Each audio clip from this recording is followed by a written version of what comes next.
En momentos tan difíciles como los que está viviendo este mundo, los creyentes debemos mirar con optimismo hacia el cielo, porque ¿de dónde vendrá mi socorro?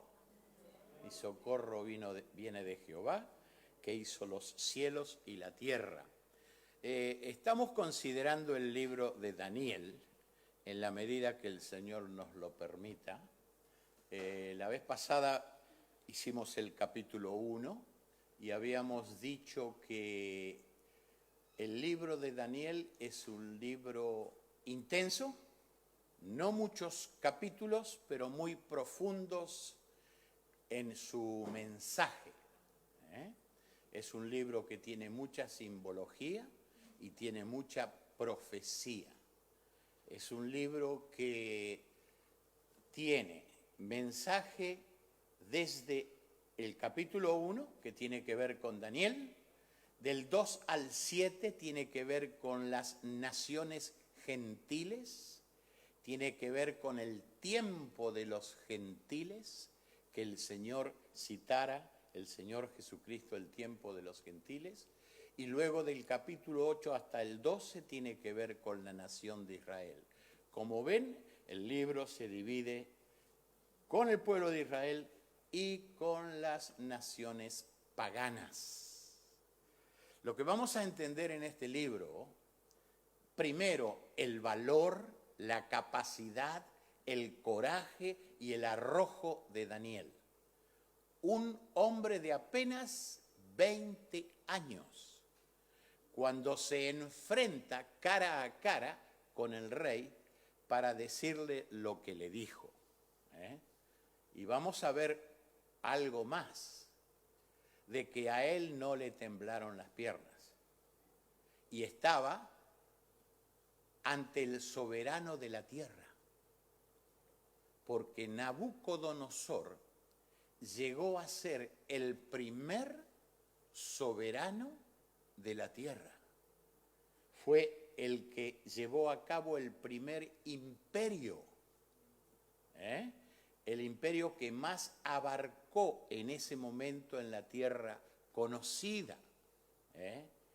Era un hombre de mucho carácter, fortaleza, muy pagado de sí mismo, politeísta, porque adoraba varias deidades y le hizo templos a varias deidades, y Daniel le vino a enseñar a él que delante del Dios verdadero, Nabucodonosor era nada.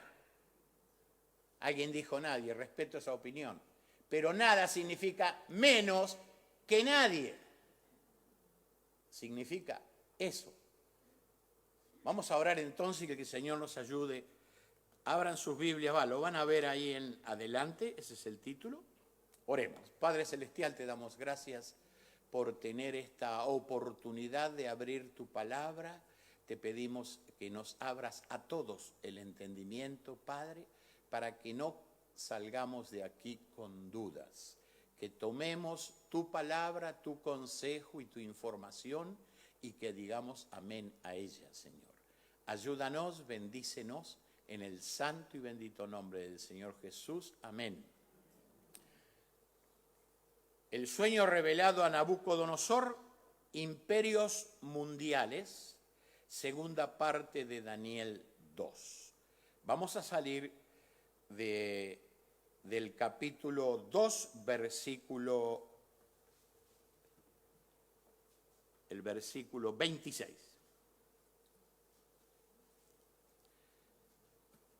Daniel enfrenta su responsabilidad aquí. La nación hebrea había sido llevada en cautiverio. Lógico que para los historiadores significó que Nabucodonosor, en su ambición de conquista, fue la que trajo a la nación cautiva, ¿no es cierto? Pero resulta ser que en el aspecto bíblico, Dios fue quien dispuso que Nabucodonosor ejercitara la disciplina sobre el pueblo de Israel. ¿Por qué? Porque el pueblo de Israel había caído en desobediencia reiteradamente. Entonces, el Dios que es todo amor, también es todo justicia. Él tuvo que hacer que su pueblo fuera disciplinado. La disciplina fue 70 años en cautiverio. Todo eso lo vamos a ver mucho más adelante con más detalle, con apoyo bíblico de los profetas que hablaron. Isaías habló, Jeremías habló y otros profetas hablaron sobre el cautiverio de Israel. Y lo que es más, el cautiverio tenía una característica. Los cautivos, que eran los hebreos, debían servir al imperio de Nabucodonosor como sirvientes. Eso es lo que tenemos. Vamos a leer el 26 entonces, 2:26. Respondió el rey y dijo a Daniel, al cual llamaban Belsasar: ¿podrás tú hacerme conocer el sueño que vi y su interpretación? A raíz de este sueño que él vio y la interpretación, él había agotado los recursos con todos sus sabios del imperio babilónico. Del primero hasta el último se declararon incompetentes. Y debido a esa declaración de incompetencia, el rey se enojó, se ofuscó, se airó y declaró un edicto para quitarle la vida a todos los sabios de Babilonia. Ahora, entre ellos estaba Daniel y sus 3 amigos, porque Daniel y sus 3 amigos, cuando los trajeron cautiverios, fueron llevados a un entrenamiento intensivo de 3 años para que pudieran servir en Babilonia, en el palacio. Para ello tuvieron que conocer todas las leyes y todos los reglamentos de una manera intensiva. Pasaron la prueba de 3 años con colores de excelencia. El rey los careó, les preguntó, los examinó y fueron los que mejores contestaron estos 4 jóvenes. Menos de 20 años, todos ellos, que eran los príncipes de la tribu de Judá. Entonces, por eso es la pregunta un poco ominosa, un poco amenazante, como queriendo decir el rey: no creo que tú puedas hacerlo, darme la respuesta y la interpretación. 2:27. Daniel respondió delante del rey diciendo: el misterio que el rey demanda, observen el término, demanda, no que quería, demandar es mucho más imperioso y acusador, ¿no es cierto? Demanda, ni sabios, ni astrólogos, ni magos, ni adivinos lo pueden revelar al rey. En ese listado, Daniel puso toda la élite de científicos y sabios de Babilonia. Y déjeme decir, los babilonios no eran faltos de cerebro ni de entendimiento, porque ellos fueron los que buscaron la fórmula del álgebra, de la aritmética, de la geometría, de la raíz cuadrada, de la raíz cúbica, cosa que ahora últimamente los niños son expertos, nosotros no, nosotros ya no somos expertos en eso. Nosotros sumamos con los dedos y gracias a Dios que tenemos todos los dedos, ¿no es cierto? Pero ellos ya conocían, eran grandes astrónomos. Ellos fueron los que dieron forma al calendario lunar, pese a que el calendario lunar ya era usado por los hebreos. Pero los caldeos siempre fueron expertos en esa área. ¿Recuerda de dónde fue llamado Abraham? De Ur de los Caldeos. O sea, es una cultura añeja. Es una cultura añeja. Por lo pronto, es una cultura inteligente. pero para los misterios divinos eran nulos totalmente. ¿Por qué? Porque el hombre natural no discierne lo espiritual. Entonces Daniel le dijo de frente, tú estás rodeado de incapaces. Lo dice un joven ante un monarca. Ustedes observen eso para que aprendamos un poquitito de que nuestra identidad como creyentes debe darnos a nosotros valor y dignidad, para poder hablar, responder e inclusive clarificar situaciones. Daniel declara la omnipotente soberanía del Dios de los cielos. Daniel 2:28, pero hay un Dios en los cielos, el cual revela los misterios y él ha hecho saber al rey Nabucodonosor lo que ha de acontecer en los postreros días. He aquí tu sueño, y he aquí tu sueño. Antes que siga, he aquí tu sueño. Le llama el Dios de los cielos. ¿Por qué le dice el Dios de los cielos? Porque el Dios de los cielos es el que está sobre todos, así sean chicos, pequeños, grandes, inmensos. Aún Dios es el soberano de todos sobre la tierra. Y con eso les está diciendo, todas tus falsas deidades no son nada. Todos tus falsos ministros religiosos no son nada. Toda tu fe en Dios, en pseudos deidades, no son nada. Eso es lo que le está diciendo Daniel. He aquí tu sueño y las visiones que has tenido en tu cama. Estando tú, oh rey, en tu cama, te vinieron pensamientos por saber lo que había de ser en lo porvenir. Y el que revela los misterios te mostró lo que ha de ser. ¿Quién le mostró a Nabucodonosor lo que había de ser? Pese a que no lo entendía, pero fue Dios mismo. Ahora, observemos. El soberano de los cielos da una información al soberano de la tierra. Directamente.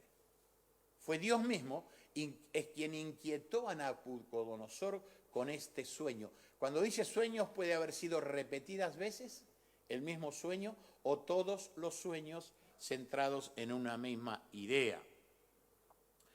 Daniel, verdadero mensajero de Dios. Y esto es lo que hay que aprender de Daniel.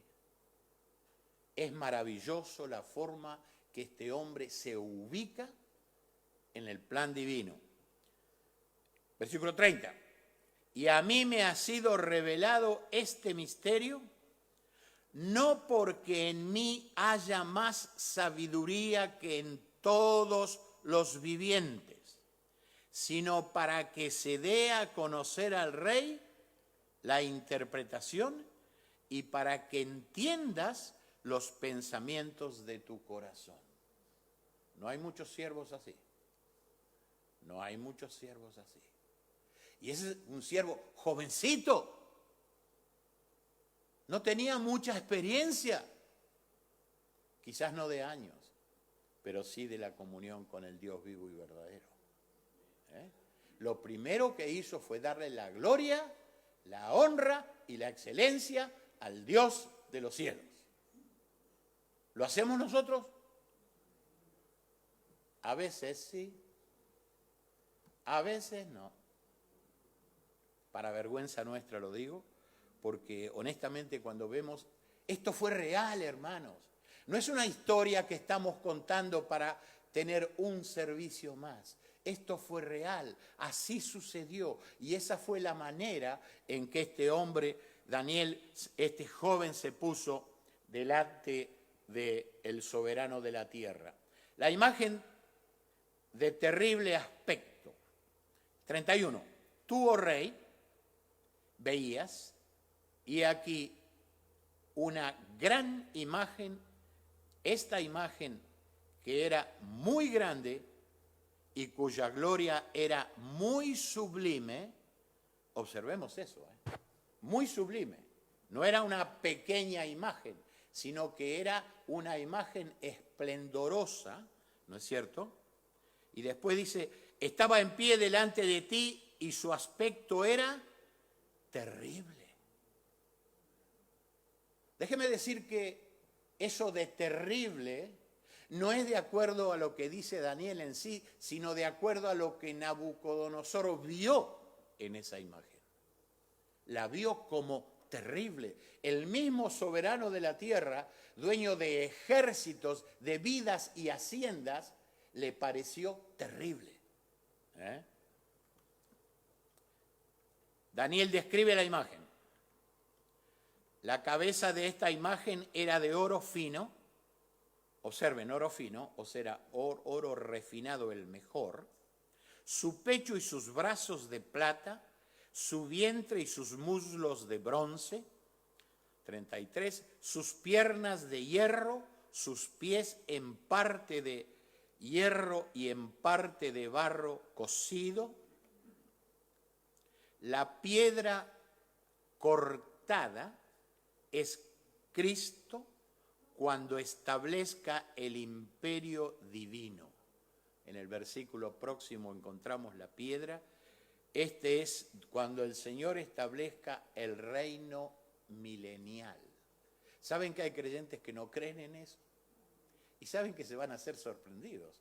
No porque vivamos en el reino milenial, sino porque el reino milenial va a ser llevado a cabo porque Jehová se lo prometió a la nación de Israel. Y Dios no es hombre para que escriba con la mano y borre con el codo. Él va a llevar a cabo todo lo que ha prometido. Por eso tú y yo estamos seguros de la vida eterna, porque Él nos la ha prometido en la persona de Jesucristo. Por eso que no tenemos ni siquiera que parpadear en duda, porque allí hay seguridad perfecta. 34. Estabas mirando hasta que una piedra fue cortada, no con mano, e hirió a la imagen en sus pies de hierro y de barro cocido, y los desmenuzó. El término este es bien para entenderlo. Desmenuzar significa desarticular totalmente, que queda totalmente polvo. 35. Entonces fueron desmenuzados también el hierro, el barro cocido, el bronce, la plata y el oro fueron como tamo de las eras del verano, y se los llevó el viento sin que de ellos quedara rastro alguno. El tamo se ha visto últimamente en las películas, sobre todo en los 60, 70 de cowboy, cuando iba un ovillo flotando en el desierto volando, ¿no es cierto? Y el viento se lo llevaba. Eso es lo que es el tamo, llevado por el viento. Así va a suceder cuando estos imperios sean desmenuzados. Eso es lo que va a hacer el Señor. Mas la piedra que hirió a la imagen fue hecha un gran monte que llenó toda la tierra. Desgraciadamente hay muchos comentaristas que escriben, algunos muy acertados y otros demasiado desfasados. ¿Saben que a esta piedra que se hizo un gran monte la colocan como que es la iglesia? La iglesia nunca llegó a ser un monte. no va a llegar a ser un monte. La asociación que tiene la iglesia con esta piedra tiene que ver con la piedra angular, que es Cristo. Pero no es un monte. Tampoco es un monte la avanzada evangelística a través del mundo. Tampoco es un monte. O sea, este monte de cual habla proféticamente Daniel va a llegar a ser cierto cuando el Señor Jesucristo venga a establecer el milenio. Este es el sueño, también la interpretación del, diremos, en presencia del Rey. Y aquí está la interpretación revelada. Vamos a observar que la interpretación revelada tiene una explicación muy, muy concisa. No hay detalles en extremo. Y otra cosa que hay que considerar, de que Nabucodonosor ni siquiera se atrevió a pedir explicaciones de cómo serían esas cosas. De cómo serían esas cosas. 37. Tú, oh rey, eres rey de reyes, porque el Dios del cielo te ha dado reino, poder, fuerza y majestad.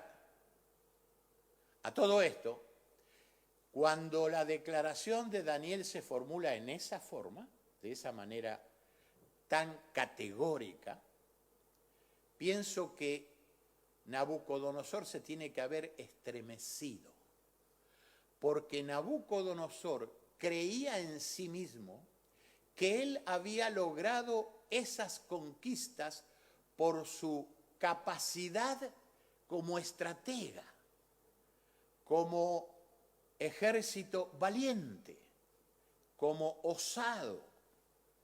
Y resulta ser de que se vino a enterar que fue Dios quien le dio a él esa capacidad para lograr esos triunfos. 38. Y donde quiera que habitan hijos de hombres, bestias del campo y aves del cielo, Él los ha entregado en tu mano y te ha dado el dominio sobre ¿cuántas cosas? Sobre todo. Por eso que le llamamos a Nabucodonosor soberano sobre la tierra. Porque Dios lo puso en esa posición. Dios lo colocó en esa situación. Tú eres aquella cabeza de oro. O sea, la cabeza de oro, Nabucodonosor. Eso es lo que le está diciendo. No el imperio de él, sino la cabeza de oro. Tú eres la cabeza de oro. 39. Y después de ti se levantará otro reino inferior al tuyo, y luego un tercero reino de bronce, el cual dominará sobre toda la tierra, y el cuarto reino será fuerte como hierro, y como el hierro desmenuza y rompe todas las cosas, desmenuzará y quebrantará todo.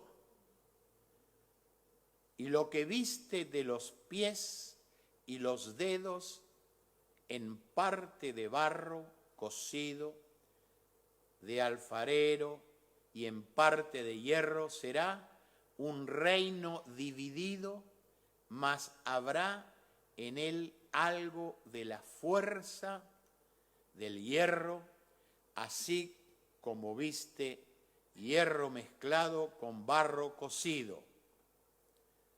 Y por ser los dedos de los pies en parte de hierro y en parte de barro cocido, el reino será en parte fuerte y en parte frágil. Así como viste el hierro mezclado con barro, se mezclarán por medio de alianzas humanas, pero no se unirán el uno con el otro. ¿Cuántas alianzas hemos visto en el siglo pasado, sin ir mucho más lejos? ¿Y cuántas prosperaron? ¿Y cuántas dejaron de ser? ¿Saben por qué? La clave está en alianzas humanas. El hombre es cambiante, es temperamental. Y cuando los líderes se juntan, estando todos de buen ánimo, hay acuerdo. Pero basta que un solo líder, al volver a su casa, deje de tener buen ánimo, allí comienza el desacuerdo. Eso es tan viejo como la política, ¿no es cierto? Como el hierro no se mezcla con el barro, declarado el reino divino. Y en los días de estos reyes, el Dios del cielo levantará un reino que no será jamás destruido, ni será el reino dejado a otro pueblo, desmenuzará y consumirá a todos estos reinos, pero él permanecerá para siempre. El reino de Dios, donde su Hijo Jesucristo va a reinar en este mundo por 1000 años y luego lo hará eternamente. ¿Creemos eso? Así es. Por eso es que debemos estudiar el libro de Daniel. Porque ahora simplemente lo hemos visto someramente a vuelo de pájaro, pero Daniel en los próximos capítulos va a dar unas revelaciones maravillosas, ¿no es cierto?, mediante simbolismos que se van a dedicar a colocar en examinación a cada uno de los imperios. Y nos va a dar un poquitito más de entendimiento. De la manera que viste que del monte fue cortada una piedra, no con mano, la cual desmenuzó al hierro, al bronce, al barro, la plata y el oro. Observen, desmenuza de abajo hacia arriba. ¿Por qué? Porque al tirar la estatua de abajo, todo lo demás se desborona. Primero enunció de arriba hacia abajo, pero en su aniquilación comienza desde abajo hacia arriba. El gran Dios ha mostrado al rey lo que ha de acontecer en lo porvenir, y el sueño es verdadero y fiel su interpretación. Ahora, Daniel profetiza. Lo único que no profetiza es el presente, porque está en el imperio babilónico.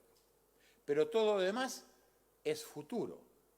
Sucedería un imperio detrás de otro. Daniel llegó jovencito en el cautiverio y siendo anciano, Daniel, ¿no es cierto?, termina el cautiverio. El cautiverio fue de 70 años, el cautiverio hebreo. Y cuando Daniel termina el cautiverio, termina sirviendo a Ciro, el rey de los persas, medo-persas. Ya había muerto Nabucodonosor. Y el imperio también de Nabucodonosor fue conquistado por los medo-persas. Y Daniel siguió sirviendo como segundo en autoridad en el imperio de Ciro. Entonces, eso nos dice a usted y a mí la capacidad que Daniel tenía. Él llegó a ser el jefe de todos los estudiosos y ambiciosos conocedores de las ciencias en Babilonia, y luego llegó a ser el segundo jefe en el próximo imperio. ¿Sería buena la actuación de Daniel? Yo no diría que buena. ¡Excelente! Sin reproche. ¿Se dan cuenta? Vamos al próximo enunciado. El soberano de la tierra reconoce la absoluta soberanía del Dios de los cielos. 2.46. Entonces el rey Nabucodonosor, ¿qué dice ahí? Se postró sobre su rostro. Aquel que estaba acostumbrado a que todos se postraran delante de él. Se postró sobre su rostro delante de Daniel. Un jovencito, como decían en mi tierra, un imberbe. Apenas sabía afeitarse, quizás. Pero un joven. Un hombre hecho y derecho, aguerrido guerrero, se postró. ¿Por qué se postró? Porque la evidencia que Daniel le dio fue contundente, sumado a que Dios en el corazón de Nabucodonosor le dijo, esa es la revelación exacta. Y se humilló ante Daniel y mandó que le ofreciesen presentes e incienso, que solamente a los dignatarios se le ofrecía esa clase de presentes. El rey habló a Daniel y dijo, ciertamente el Dios vuestro es Dios de dioses y Señor de los reyes, y el que revela los misterios, pues pudiste revelar este misterio. Aceptó, reconoció la supremacía del Dios de los cielos y reconoció que todos los reyes de la tierra estaban bajo la soberanía divina. Y como digo, el primer soberano de la tierra, Daniel, es enaltecido. Entonces el rey engrandeció a Daniel y le dio muchos honores y grandes dones y le hizo gobernador de toda la provincia de Babilonia y jefe, ese término me gusta, supremo de todos los sabios de Babilonia.